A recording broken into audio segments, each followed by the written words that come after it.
Ladies and gentlemen, this is the main event of the evening. Hold one, Andre. You're not good at this. Get out. Let me tell you a personal story about Vince McMahon. You just made the list. Oh my God! Sorry, no speak English. Dummy. Goodbye and good night.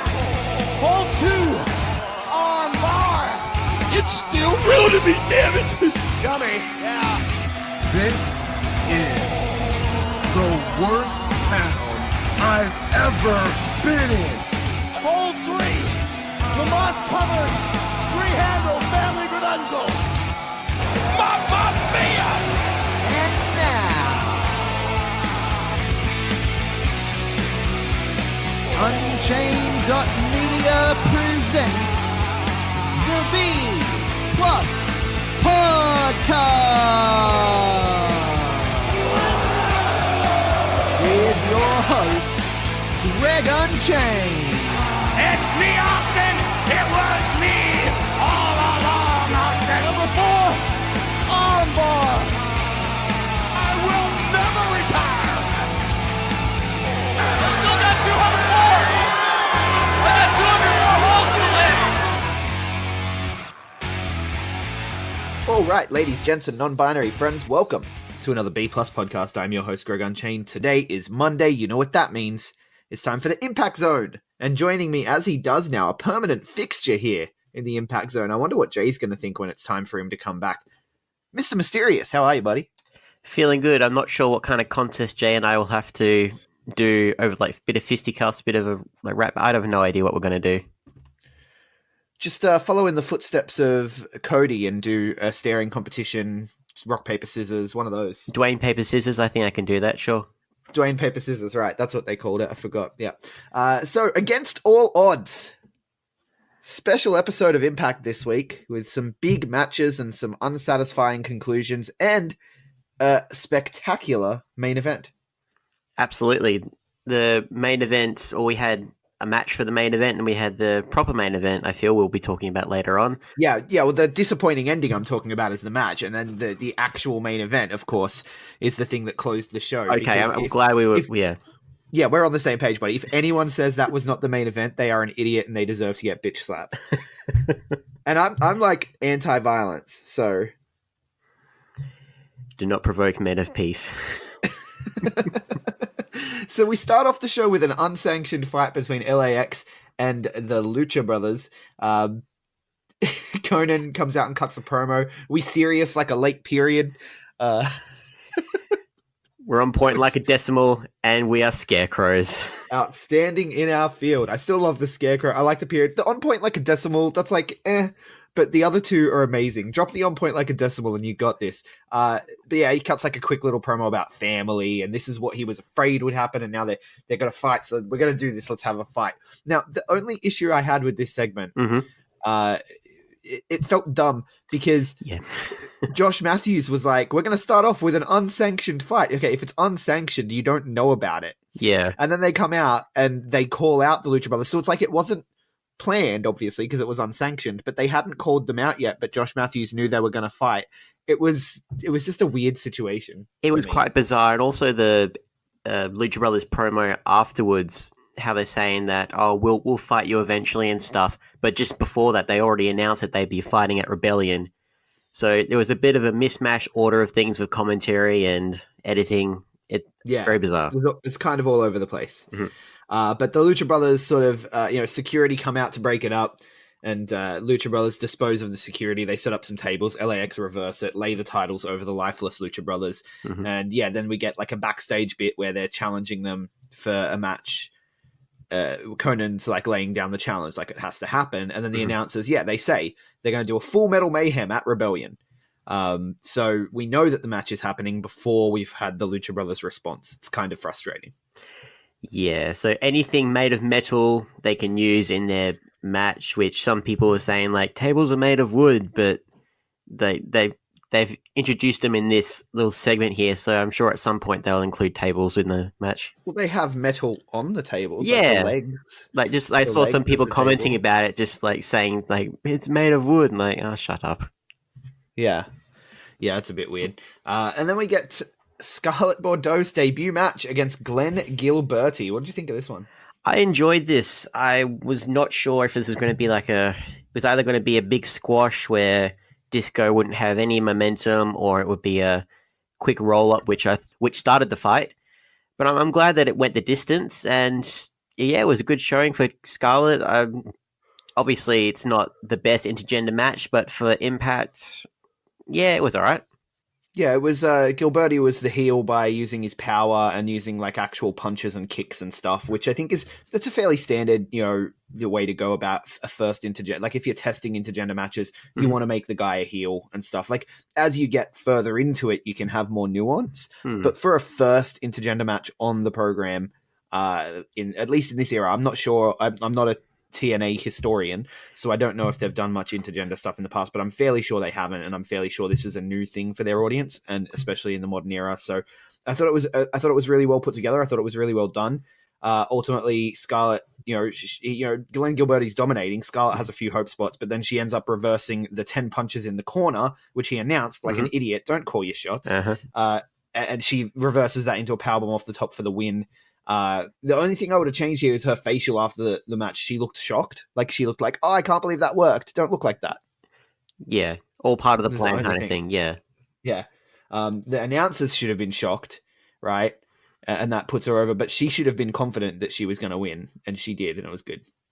They were kind of playing off like when she did the big back rag into the powerbomb. They were like really saying like they like put it over strong. I think that was their intention, but. Yeah, and to your point before, I'm just trying to remember with TNA how Eric Young was a TNA Knockout Tag Team Champion. I think that's one of the stuff they've tried to do with intergender wrestling, but now they're actually trying to take it a bit more seriously, and I hope this starts off something a bit more special for Impact. Yeah, definitely. Then we move on and we get Melissa Santos talking to Impact and Taya. Taya says she's not worried. Jordan isn't Taya strong, and she's short. I don't know why she keeps shaming her for being short. She's just has a point that she has to make. We had no Rolando Menendez, so we just had to rely on this. Yeah. No Rolando Menendez this week. So she makes fun of Jordan for being short, and then Johnny Impact says he's going to get some low carb popcorn. Get it? Because he's fit, and he's gonna watch Killer Cross destroy Brian Cage. Because, once you've been concussed, you're more likely to get concussed again.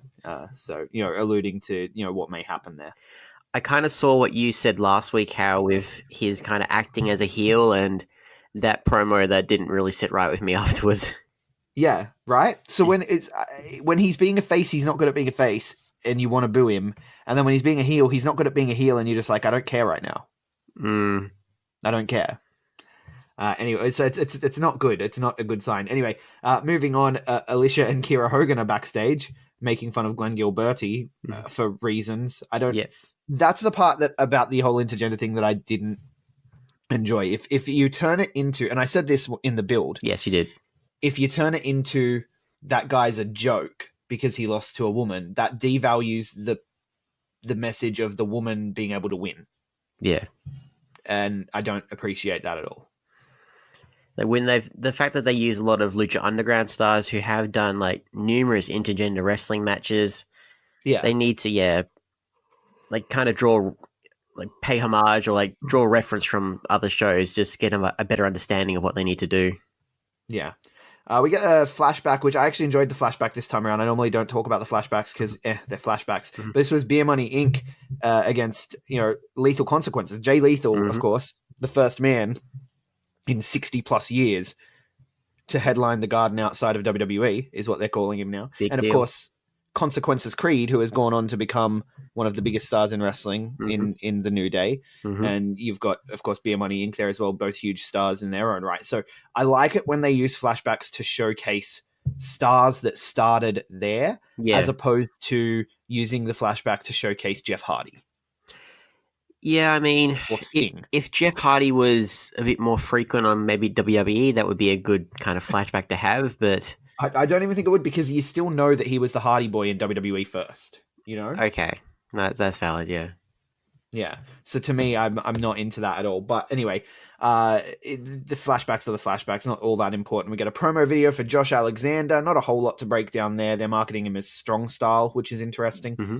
Then we get Tessa Blanchard cutting her promo about Gail Kim, so she's going to go straight to the ring and take her apology. We also get another follow-up on that promo from last week, and the running person was Madison Rayne. Mama Rain is back next week on Impact. Yeah. And she proceeds to cut a promo on the entire Knockouts division. Surprisingly not out of breath for a woman who's been jogging for a week. Very strong stamina. Yeah. So she cuts a promo on the entire Knockouts division, specifically taking aim at Taya. You know, it makes sense. Taya's the champ. And says that she is the Queen Bee and she's coming back. I'm surprised that that's who she's talking about first off, because how we were saying last week, how after Tessa has had a match with Gail Kim, like maybe like she'll have a match against Madison before she looks back at the title picture. Yeah, it makes sense to me. Yeah. Yeah, so, but I guess they're going a different route with it. I'm curious to see how it plays out. We get the Lucha Brothers promo we talked about. They're accepting the rematch, right? They're going to go one more time, Cero Miedo. And then Tessa comes out. This is the thing with the backstage interview with Tessa, and then she's like, I'm going to go out there right now and take my apology. And then we get like 5 segments before she goes out. That bummed me out. Like I said, there was a very mismatched order of how they went about against all The odds. editing is not good, right? No, not at all. Because I'm watching it, and like I'm like, okay, she says she's going to go take her apology. All right, now we're getting a promo video. Sweet. Straight after this, we'll get Tessa's music. No, we got the Lucha Brothers promo. Okay, now, but then we finally get her music. She comes out, and she calls out Gail Kim, demands an apology for her getting suspended, for Gail attacking her, for costing her title, all of which perfectly valid. Absolutely. I don't see her as a heel here. I know she's being obnoxious about it. Yeah. But she's right.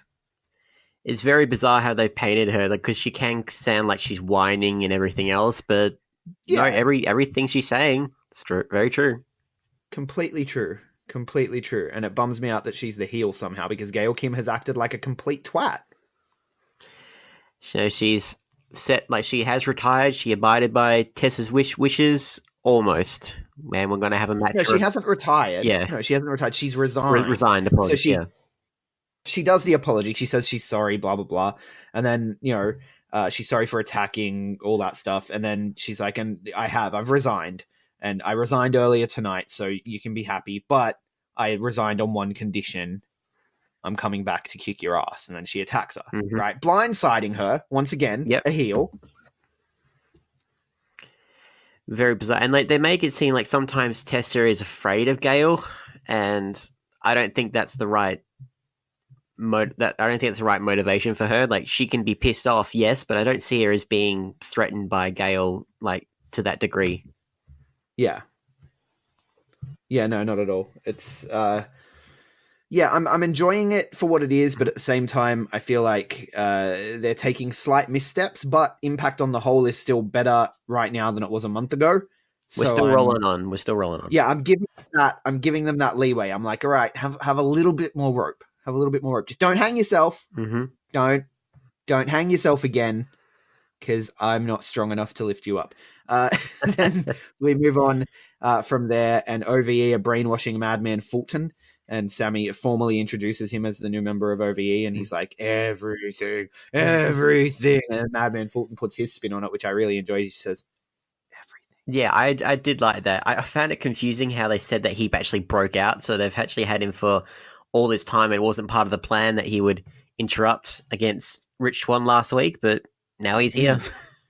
Yeah, he sort of thought for himself for once, which, you know, is a no-go when you're in a cult. OVE are a cult, right? I feel like they are. Like, the fact that they are indoctrinating Madman, like, I've always thought it was more of just like a crazed devotion thing for a hire, but now, like, seeing this segment, like, no, it's a cult. Yeah, well, and I mean, they call each other brothers, right? Like, there's very cultic overtones to it. Undertones? Overtones. I don't feel like it's very under anything. I think it's pretty on the nose. It's very blatant. So, yeah. Then we get the Knockouts title match, which, in my opinion, this should have been the main event. I would have flipped them. But, you know, whatever. Promotional consideration paid for by the following. Hey guys, just a reminder, if you want to hear all of these wonderful B Plus podcast episodes completely ad-free, make sure you head over to Patreon or Podbean, where we are the featured podcast this week. You can subscribe for as little as $1 a month up to $10 a month, where anything you want to help us with, it really helps out. It's going to help us grow the site. It's going to help us redesign some things, and everything that we get through this and through the advertising as well is all going straight back into the podcast so that we can get Aussie Graps out there for the rest of the world to hear about, for the rest of the world to see, so we can grow this mission of watch global, support local, and build indie wrestling. So if you want to be a part of that and get some really cool rewards like call-in shows, bonus episodes, ad-free like I mentioned, then head over to patreon.com/theb+ and subscribe today. Alright guys, just before we get started, I want to take a second to tell you about a game I've been playing on my iPhone. You can get it on iPhone, you can get it on Android, all the tablets and what have you. It is called the Muscle Hustle app. They are good friends of the show, and they were hooking us up with codes to sort of help you guys get ahead if you were to decide to play the game. But unfortunately, in the latest software updates with iTunes and what have you, the codes aren't working. So we're trying to get that fixed. But in the meantime, if you click the link in the show notes and download the Muscle Hustle, it's a fantastic game. It's you collect wrestlers and train your wrestlers up, all with unique individual gear and everything to raise them through the ranks from jobber to superstar to legend. You go around collecting the titles, and you can even play with your friends. So unfortunately, no leg up to offer you, but if you hit the link in the show notes, it will let them know that we sent you, and it'll help us out, it helps them out, and it helps you out because it's a really fun game to play. So check out the Muscle Hustle app on iOS, Android, and all your mobile devices. The link, of course, is in the show notes. Jordan Grace versus Taya. It was a pretty good match, pretty even. It was more exciting than the main event, and Jordan ended up getting the upper hand. So Taya powders out and pretends she's hurt. Johnny comes out to check on her, and it ends in a count out. Shitty finish, but reasonable given where they're at in the story. I would have liked it like if it was the main event, so that way Taya can actually seem like can play off a little bit more like, no, I actually broke my ribs. But the moment that Brian Cage came out, she stopped acting and is like, oh, that's kind of like, no, she just wanted to get counted out. Yeah, well, I mean, she's the heel, so if we don't expect her to be honest about breaking her ribs. No, but I wanted to see a little bit more of like, a bit more acting behind, a little bit more less like, yeah, oh no, yeah. No, I agree. I think you could have flipped these two segments, to be honest with you. But you know, then Brian Cage comes out, like you said, he corners Johnny, Taya backs him up, and then Killer Cross comes out to make the save. We go to an ad break, we come back, Killer Cross and Cage are starting their match, which is the main event, quote unquote, of the evening. I actually did enjoy this a lot more than the other matches we've seen between Cage and Killer Cross, how he's continuously targeting the arm, and like both of them had their spots where like, no, I'm the real monster, no, I'm the real monster, and yeah, and Cage getting to overcome the attacks on the arm and still be able to power him up even with the one good arm and all that sort of stuff. The strength. It's a good story. The strength. Yeah, the strength, the insane strength. And that's what it was. It was power and strength. And, Cross had the clear tactical advantage, and Cage had to overcome. So it's not easy to make Cage an underdog. No. Look at him. You know? Yeah. So very much well done to that effect. But then instead of Cage winning, Impact puts Cross's foot on the ropes after the drill claw. That distracts Brian and somehow the referee as well. I was watching Brian Cage go after Johnny Impact. How did the referee get distracted? I'm confused how he actually noticed Taya actually get in the ring like right next to him. That's what I mean. Yeah. The referee wasn't distracted. I don't understand how he was checking on Killer Cross, I guess. Anyway, Taya gets in the ring and does the low blow to Brian Cage. Bing, bang, boom. Killer Cross gets the win. But he didn't really get the win because it was a 2 count. Yeah. So what? I feel like they're going with a dodgy referee angle, at which point I'm like, come on, guys. That's the worst angle in history. Yeah, if they have some leverage over the referee, like maybe, I don't want to see this being like a impartial referee. Like the fact that they might have threatened him, or they hopefully play it out in next week's Impact. But I don't know. Like, I'm trying to remember a good referee storyline that's kind of played off like that, but for life of me, I can't remember. Yeah, no, there isn't one. No. It doesn't exist. No. It doesn't exist at all. Dodgy ref angles are never good. I did actually like afterwards the post-match beatdown that Impact did to Cage, because as much as we're saying like he's a bad actor as a heel, I feel like they're going for the fact that Taya is the one who's wears the pants and she gets off on him, like the violence that he can do. Yeah. So he seems more like a, I don't know if lackey is the right word, but that he's, following her wishes. She's the more Well, vindictive.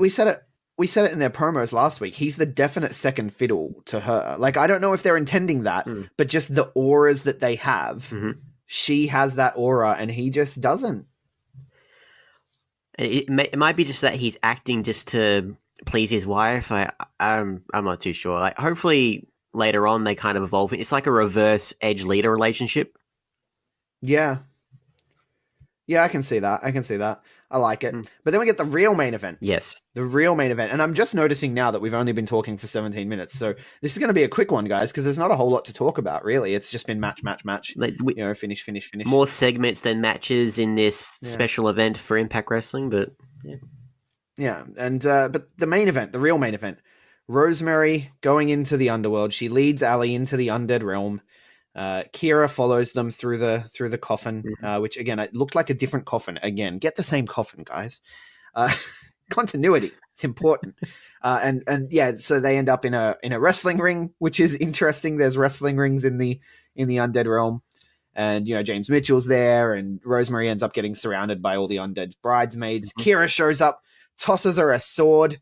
Why did she have a sword? Who cares? That little bit of ode to Kill Bill, I think. Tosses her a sword. She cuts down all the bridesmaids. In comes Su Yung and Ali, and they face down. It's 2-on-2 at this point. They get into a brawl. Ali goes to kill Rosemary, but did it look to you like she hesitated? A little bit, yeah. I wasn't sure if they were playing the fact that the soul of Ali and the empty vessel, they were two separate things now, but they made it seem like, once she came into the undead realm, there was a little bit of a mixed identity. That's how I saw it anyway. Yeah, like the spirit had gone back into Ali once she'd crossed into the undead realm. I don't know. It's confusing a little bit, but you got to look at it that way in order for the ending to really make sense. Because if she's still just the empty vessel, I feel like it is Ali, and she's sort of torn, and there's like the two sides of her sort of facing off. And so when she gets on top and she goes to kill Rosemary, because Rosemary very clearly pushed her off, right? Yeah, yes, she did. But she had her. And it felt like she hesitated, which allowed Rosemary to push her off. And I think that's a very important, very pivotal moment, because then Rosemary gets Su Yung, and then he shows up. The mysterious he. Now, I freaked out when I first saw, I just saw the beard and the shrouded figure, and it looked for a second like Scott Steiner. And, I freaked out, just like, what the hell is this? But then I realized... I thought it was Raven. Yeah. Just like Raven would have made a lot more sense, but just I recognized that beard, but no, it was Kevin Sullivan. Yeah, Kevin Sullivan is the ruler of the undead realm. I mean, he had some weird gothic style gimmicks back in the day, right? Yeah, he's been the Taskmaster, the Great Wizard. He's had some off kilter, maybe some cultish elements over the years, but he hasn't really leaned on it for a long time. Yeah. Yeah, but he is now. So yeah, he's retired from in-ring action, right? He has. The only reason I really know him is from MLW, how he Pillman turned on him to actually align with the Hart Foundation, so that's where my knowledge of him comes in. Yeah. Yeah, so I know he's still around the business, but yeah, I didn't expect to see him on TV, and it took me back. But Kevin Sullivan's the ruler of the undead realm, I guess. That's a thing that's happening, and I think we're going to get more of this. I think we're going to get more of the undead realm. But the real killer here is after they have their little chat.